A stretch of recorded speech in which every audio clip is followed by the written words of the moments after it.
শ্রীমদ্ ভগবদ গীতা গীতা দ্বিতীয় অধ্যায় সাংখ্যযোগ শ্লোক সংখ্যা ৬২ ও ৬৩তম। শ্লোক দুইটির সম্পূর্ণ ব্যাখ্যা। ধায়ত বিষয়ান পুংসঃ সঙ্গস্তেষু উপজায়তে সঙ্গাৎ সঞ্জায়তে কামঃ কামাৎ ক্রোধোভিজায়তে ক্রোধাৎ ভবতি সম্মোহঃ সম্মোহাৎ স্মৃতিবিভ্রম স্মৃতিভ্রংসাৎ বুদ্ধিনাশো বুদ্ধিনাশাৎ প্রণশ্যতি। ইন্দ্রিয়ের বিষয়সমূহ সম্বন্ধে চিন্তা করতে করতে মানুষের তাতে আসক্তি জন্মায়। আসক্তি থেকে কাম উৎপন্ন হয় এবং কামনা থেকে ক্রোধ উৎপন্ন হয়। ক্রোধ থেকে সম্মোহ, সম্মোহ থেকে স্মৃতিবিভ্রম, স্মৃতিবিভ্রম থেকে বুদ্ধিনাশ এবং বুদ্ধিনাশ হওয়ার ফলে সর্বনাশ হয়। অর্থাৎ মানুষ পুনরায় জড় জগতের অন্ধকূপে অধঃপতিত হয়। ভগবান শ্রীকৃষ্ণ এই দুইটি শ্লোকে কখনো কখনো পতনের সিঁড়ি হিসাবে উল্লেখ করেছেন। তিনি ব্যাখ্যা করেছেন কিভাবে একটি সাধারণ চিন্তাধারা একজন ব্যক্তির পতনের কারণ হয়ে দাঁড়ায়। এখানে দুটি শ্লোকের বর্ণিত ঘটনার সম্পূর্ণ ব্যাখ্যা করা হলো। বৈদিক শাস্ত্রে কাম, ক্রোধ, লোভ প্রভৃতিকে মানসিক রোগ হিসাবে বিবেচিত করা হয়েছে। এগুলিকে বলা হয় পতনের সিঁড়ি, অর্থাৎ মানুষের পতনের সিঁড়ি। সিঁড়ির ধাপগুলো হলো বিষয় ধ্যানম, সঙ্গ, কাম, ক্রোধ, সম্মোহ, স্মৃতিভ্রংশ, বুদ্ধিনাশ, প্রাণাশ। মানুষের পতনের কারণ এই ৮টি ধাপ। এই পতনের শুরু কিভাবে? বিষয় ধ্যানম, চোখ বন্ধ করে যে কোনো বিষয়ে ধ্যান করা। যখন ব্যক্তি সেই বস্তু থেকে দূরে সরে যায় তখন সেই বস্তুটিও ব্যক্তির দৃষ্টি থেকে দূরে সরে যায়, কিন্তু মন সেই বস্তুতে মনোনিবেশ করে থাকে।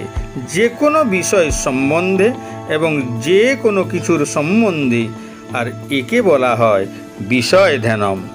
মজার বিষয় হলো ঈশ্বরের ধ্যান করাকে আমরা খুবই কঠিন মনে করি, যেখানে বিষয় ধ্যানে আমরা সবাই বিশেষজ্ঞ। এর জন্য পদ্মাসন বা অন্যান্য আসনের কোনো প্রয়োজন হয় না। আমাদের মনে যে চিন্তা সর্বদা ঘুরতে থাকে, যেমন অর্থের ধ্যান বা বাড়ির ধ্যান, তাই কৃষ্ণ বলেছেন আমাদের শিথিল মনে যে চিন্তার ছাপ ফেলে দেই সেটাই আমাদের কাছে ধ্যান হয়ে যায়। দ্বিতীয় পর্যায় কি? দ্বিতীয় পর্যায় হলো আকর্ষিত হওয়া, যা একটি অনুভূতি বিস্ময়কর, আকর্ষণীয়, সুন্দর অথবা যা আনন্দ ও সুখের উৎস। কিন্তু বেদান্তের মতে সেগুলি হলো আমাদের মনের ভ্রম। কারণ বেদান্তের মতে এই জগৎ কোনো সুখ বা দুঃখের উৎস নয়। তবুও আমরা পৃথিবীকে সুখ ও দুঃখের উৎস মনে করি। যদি তাই হতো তবে সবাই সুখী হতো কিংবা সবাই দুঃখী হতো। একজনের আনন্দে অন্যজনের দুঃখ বা বিরক্তি প্রকাশ হতো না। ধরা যাক একটি পরিবারের কিছু যুবক ছেলে মদ, মাংস, ইংরাজি গান দিয়ে বন্ধুদের সাথে হই হুল্লোড় করে জন্মদিন পালনের আনন্দ উপভোগ করছে। সেই একই পরিবারের বয়োজ্যেষ্ঠরা অস্বস্তির কারণে দুঃখ বোধ করছে। বয়োজ্যেষ্ঠদের দুঃখ হওয়ার কথা তো নয়। একইভাবে বাড়ির বয়োজ্যেষ্ঠরা যখন শুভ দিনে কীর্তন দল বাড়িতে এনে ঈশ্বরের মাহাত্ম্য কথা শ্রবণ করে, তখন যুবকরা কীর্তনে অরুচি হওয়ায় বাড়ি থেকে বেরিয়ে গিয়ে কোনো রকে আড্ডা মারে।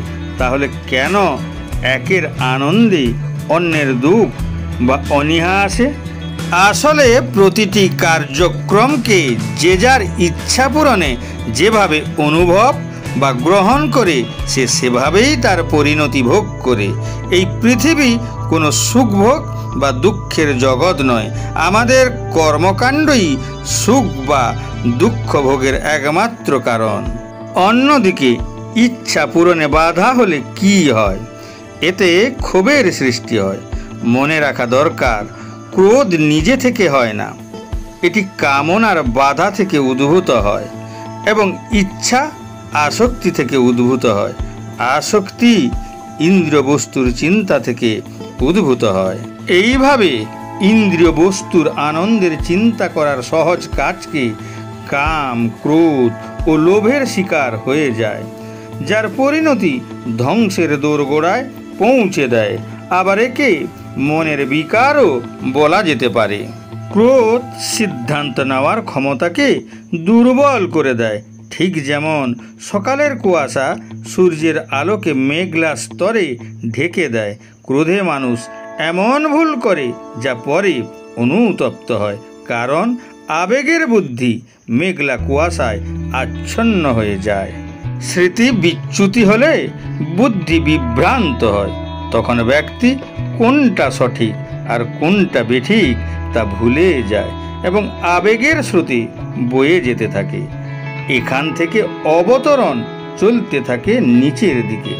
স্মৃতিতে বিচ্যুতির কারণে বুদ্ধি নাশ হয় এবং জ্ঞান বাধাগ্রস্ত হলে বৈষম্যের শক্তি চিরতরে হারিয়ে যায়।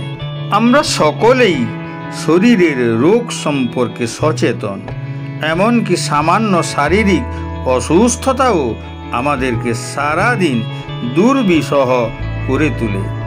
বিষয়ের প্রতি চিন্তায় আমরা কাম, ক্রোধ, লোভ ইত্যাদিকে মানসিক রোগে পরিণত করি এবং এ যে কতটা ভয়ঙ্কর তার একটা উদাহরণে বোঝা যায়। একটি ছেলে একটি মেয়েকে ভালোবাসে, মেয়েটিও ছেলেটিকে ভালোবাসে, মাঝখানে তৃতীয় একটি ছেলেও মেয়েটিকে ভালোবাসে। মেয়েটি জানে না তৃতীয় ছেলেটি মেয়েটিকে ভালোবাসার প্রস্তাব দেয়। মেয়েটি সরাসরি নাকচ করে, ফলে ছেলেটির মেয়েটিকে পাওয়ার আকাঙ্ক্ষা তীব্র হয়ে যায়। একে আসক্তি বলে। পরদিন তৃতীয় ছেলেটি মেয়েটিকে দ্বিতীয় ছেলের সাথে দেখতে পায়। তৃতীয় ছেলেটি মনে মনে ভাবে, এই ছেলেটি আমার প্রেমের বাধা। এখানে আসক্তিতে বাধা প্রাপ্ত হওয়ায় তৃতীয় ছেলেটির ক্রোধের সঞ্চার হয়, অর্থাৎ বাধা থেকে ক্রোধের সৃষ্টি হয়। তৃতীয় ছেলেটি মনে মনে স্থির করে তার প্রেমের পথে বাধা দ্বিতীয় ছেলেটিকে প্রেমের পথ থেকে সরিয়ে দিবে। এখানে তার বুদ্ধি নাশ হয় এবং বুদ্ধিনাশে এমন একটি সিদ্ধান্তের ফলে তার সর্বনাশ অনিবার্য। ভগবান শ্রীকৃষ্ণ বলেছেন, কোনো বিষয়ের প্রতি অধিক চিন্তা সেই চিন্তিত বস্তুর প্রতি আসক্তি জন্মায়। আসক্তিতে বাধা প্রাপ্ত হলে ক্রোধের সৃষ্টি হয়। ক্রোধের ফলে বুদ্ধির বিনাশ হয় এবং বুদ্ধিনাশের ফলে সঠিক কাজের জায়গায় বেঠিক কাজে লিপ্ত হয়ে নিজের সর্বনাশকে আহ্বান করে। এখানে গীতার জ্ঞানী মানুষকে সঠিক পথ দেখায়, যার সহজ মানে আমি কেন গীতা অধ্যয়ন করব। বিশ্বব্যাপী বিজ্ঞাপনের জন্য নয়, সময় কাটানোর জন্য নয়, অন্য কোনো উদ্দেশ্যে না। আমি চাই এই শিক্ষা আমাকে সাহায্য করুক। চিন্তা যদি সমস্যার মূল হয়, তবে গীতা অধ্যয়ন সব সমস্যার সমাধান। গীতার অধ্যয়ন আমাদের শেখায় কিভাবে পৃথিবীতে বাস করতে হয়, কিভাবে প্রকৃতিকে উপভোগ করতে হয়, কি ধরনের প্রেম ও ভক্তিতে ঈশ্বরের আশ্রিত হওয়া যায়। গীতা অধ্যয়নে ভগবত প্রাপ্তির পথ প্রশস্ত হয়। তাই সকল রোগের পরম মহৌষধি শ্রীমদ্ ভগবদ্ গীতা।